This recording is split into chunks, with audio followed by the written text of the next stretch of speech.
All right. Well, when I was in high school, the way that people asked other people to dances might seem a little old-fashioned now, but they would simply pick up the telephone, and it wasn't the telephone like you know it. It was not a cell phone.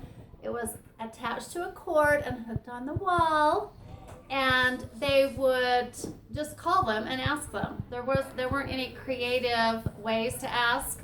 It was just basically a phone call.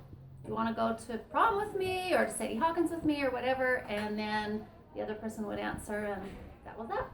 Very simple. Or if we, caught them in the hall or whatever, we just ask them personally, face to face. Okay, over the last few years, well, probably about the last, 20, 25 years, it has changed a lot.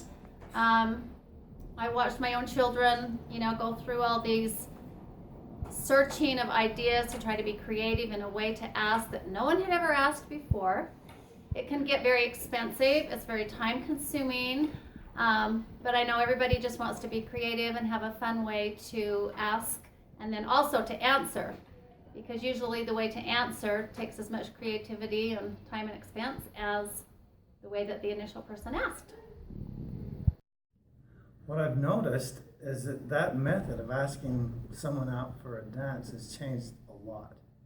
Now it has to be some big dramatic production, like a bunch of candy, go into somebody's room, decorate it. Will you ask them, will you come to prom with me, or whatever dance it is? And then the person responding has to come up with another full-blown big production on how they answer someone for a dance. I'd prefer the more creative way because it's more fun that way. And I don't know if that's good or bad. It's just really different. There's a lot more effort that goes to it, and it's changed a lot since then.